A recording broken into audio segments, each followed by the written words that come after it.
زموږ د خپلې سیارې څخه په لرې فضا کې څه پېښ شوي. یو داسې پیغام چې د نړۍ تر ټولو لویه معما جوړه شوه له فضا څخه راغی. دا پیغام د ویجر سپوږمکۍ له لارې راغی چې موږ ته یوه له هیجان انګیزو او حیرانوونکو رازونو څخه وړاندې کړه. که ویجر یو سپوږمکۍ نه پېژنئ نو دا د ناسا لخوا په 1970 کال کې لیږل شوې یوه سپوږمکۍ ده چې هدف یې د سیارې زموږ له حدودو څخه بهر سپړل و. دا سپوږمکۍ داسې وټاکل شوه چې د انسانانو له لاسه به نه یوازې زموږ سیاره بلکې د هغه څه په اړه پوهه پیدا کړي چې د فضا پراخوالي کې شتون لري. خو دا یوازې یو پیغام نه و بلکې د ویجر سپوږمکۍ څخه یو بل حیرانوونکی پیغام هم راغی.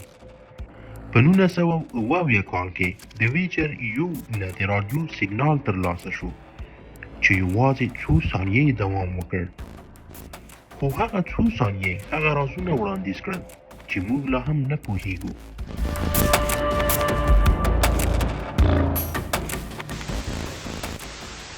دا سیګنال چې د وو سیګنال په نوم پیژندل کیږي په خپله یو داسې پیښه ده چې ساینسپوهان یې په حل کولو کې ناکام شوي دي. د دې سیګنال منشا لا هم یو راز پاتې دی. آیا دا پیغام د نورو هوښیار موجوداتو لخوا و؟ د ویجر یو سیګنال یوه غټه معما ده. په دې سیګنال کې یو څه داسې موجود و چې د فضا تر ټولو عجیب پیغام و.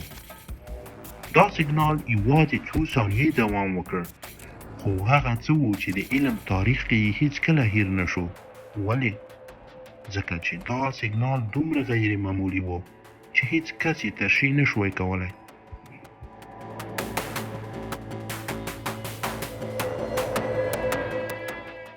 ویجر یو خپل سفر ته ادامه ورکوي. 40 کاله په فضا کې ده.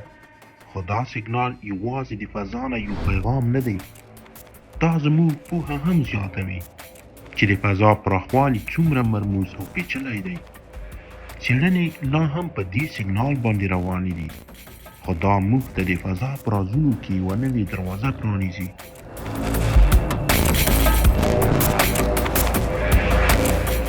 دا سیګنال چې د فضا د څېړنې یوه غیر معمولي برخه ده موږ ته راښیي چې فضا یوازې د هغه څه په اړه نه ده چې موږ پوهیږو بلکې دا یوه داسې نړۍ ده چې د پوښتنو، معماګانو او حیرانوونکو رازونو ډک دی.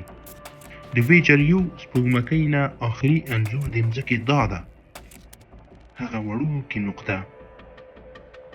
که غواړئ د فضا د دې رازونو او نورو حیرانوونکو پیښو په اړه نور معلومات ترلاسه کړئ زموږ چینل سبسکرایب کړئ، ویډیو لایک کړئ.